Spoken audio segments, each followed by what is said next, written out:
Ah oui, pardon, désolé. Bienvenue sur la 4e étape de la route d'Occitanie, place au générique.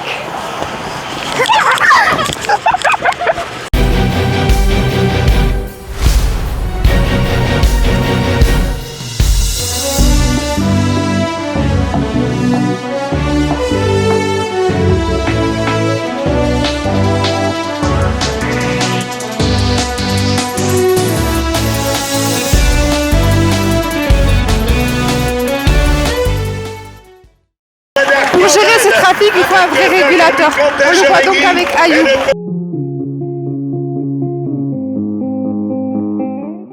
Salut Jean-Marc. Salut Ayoub. Ça va? Très bien, très bien. Bon, en quoi consiste le travail de régulateur? C'est assez vaste comme métier, mais au début c'est le choix des parcours.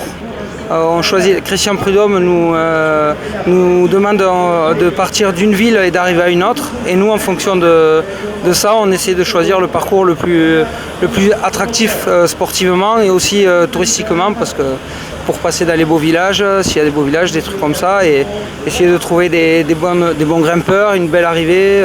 Ça peut être une arrivée au sommet, une arrivée de sprint massif, une arrivée pour puncher, pour qu'il y en ait pour tous les goûts. Voilà. À quel endroit la course vous situez-vous? Alors moi je suis devant le peloton ou devant l'échappée, en fonction de là où il y a le plus de motos photographes, de voitures invitées. En fait, je m'occupe de la sécurité entre les échappées et le peloton.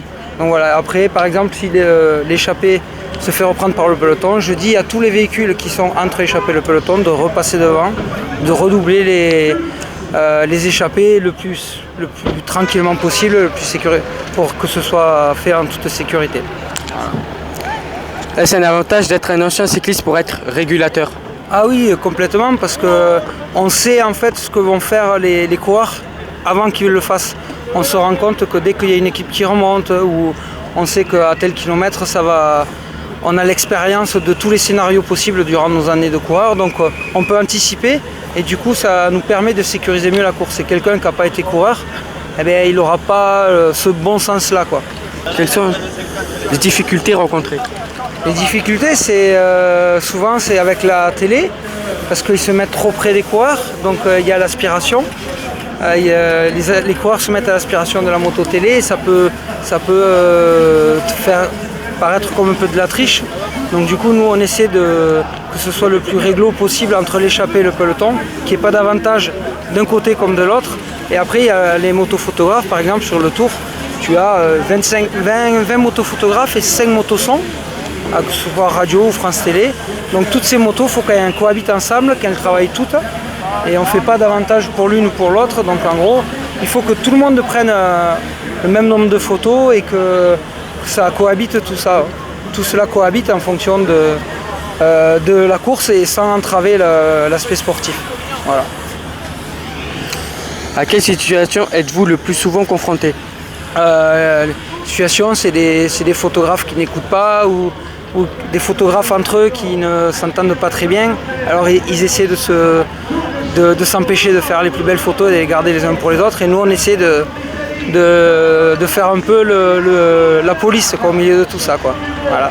Des fois on n'est pas tout le temps, mais souvent en train de gronder les photographes, quoi. Combien de véhicules sont implantés dans le dispositif de régulation? Alors en fait sur le Tour de France par exemple, tu as 3 motos régulateurs. Tu en as une qui est à l'échappée, une autre qui est devant le peloton et une autre qui est à l'arrière du peloton. Et chacun on a un travail spécifique et chaque jour on tourne pour pas s'ennuyer, pour varier aussi les plaisirs, et voilà. Et après tu as les voitures de direction. Tu as 3 voitures de direction, pareil à l'échappée, 2 à l'échappée et une à l'arrière du peloton, plus les voitures commissaires. Voilà. Que se passe-t-il si un véhicule ne respecte pas vos consignes? On peut l'exclure de la course pour une journée ou pour la durée entière.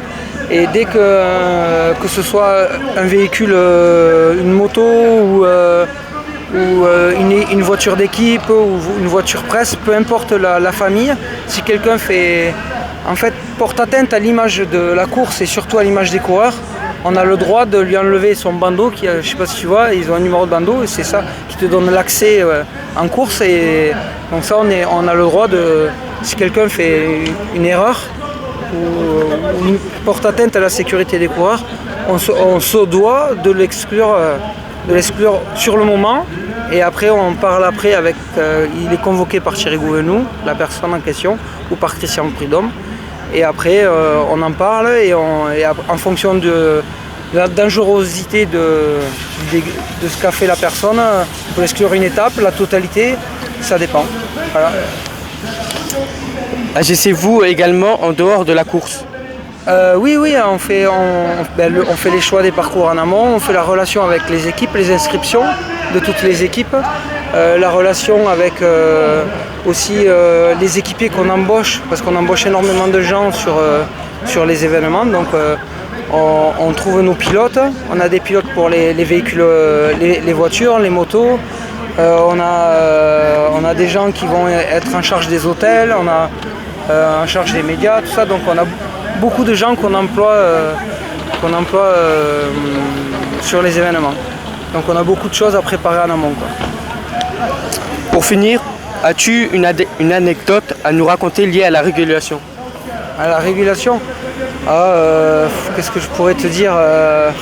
Une anecdote, c'est que mes 3 collègues de travail, on a été tous les 3 dans la même équipe chez les professionnels.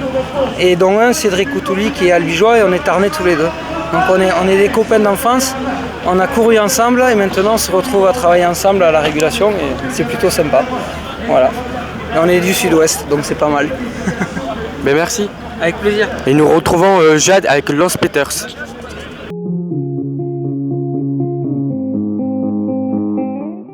Alors bonjour Nance, pourquoi être présent cette année sur la route d'Occitanie? Est-ce que c'est uniquement un choix de ton directeur sportif ou un petit peu quand même de ton côté aussi?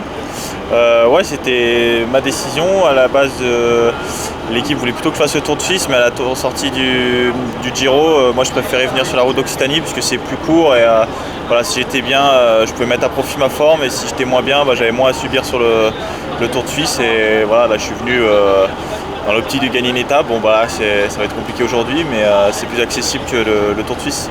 Et justement, est-ce que tu peux nous parler un peu du Tour de Suisse, du Critérium du Dauphiné et de la route d'Occitanie? Tous les 3 préparent un petit peu au Tour de France de leur spécificité de parcours. Ouais, après c'est des courses différentes, au niveau de la date, quoi. Après chacun réagit différemment en fonction des courses. Il y en a qui ont besoin de plus de repos, donc ils optent plutôt pour le Dauphiné. Après les équipes françaises sont plutôt axées sur le Dauphiné. Les autres c'est le Tour de Suisse. Voilà, il n'y a pas de préparation idéale à arrêter qui fait pour tout le monde. Chacun passe par des courses différentes. Après la route du Sud, ça permet de peaufiner un petit peu pour ceux qui font le tour au dernier moment. Donc c'est pas mal aussi, ouais, avec des staffs de grimpeurs. On arrive en fin de course, c'était quoi tes objectifs quand tu es arrivé? Moi je visais une victoire d'étape, voilà, comme à chaque fois je cours pour gagner des étapes. Après voilà, prendre des échappées, être acteur de la course. Avec cette bonne saison et cette magnifique victoire sur le Giro, est-ce qu'on peut encore espérer te voir sur le Tour de France cette année aux côtés de Romain Bardet? Non, je ne serai pas sur le Tour cette année. J'ai fait le Giro et c'est déjà beaucoup. Faut récupérer entre les deux et c'était pas prévu à la base que je sois sur le Tour. Donc voilà, au mois de juillet, je les regarderai à la télé. Et du coup, quel est ton prochain rendez-vous et tes ambitions pour plus tard? Pour la suite de la saison, ce serait de gagner. Hein. Voilà, on fait tous du vélo pour gagner des courses et il y a encore de belles opportunités, donc je vais tout faire pour. Une course de prévu où tu es sûr pour l'instant? Donc après, je vais reprendre au Tour de Pologne. Il y aura le Tour du Limousin, la Polynormande, Grand Prix de Ploué, Tour de Grande-Bretagne et normalement la fin de saison sur le Tour de Chine. D'accord, un bon programme, bonne chance. Voilà, merci. Chaleur étouffante sur cette fin de route d'Occitanie. Nous, on rêve que d'une chose, c'est d'une piscine. À demain.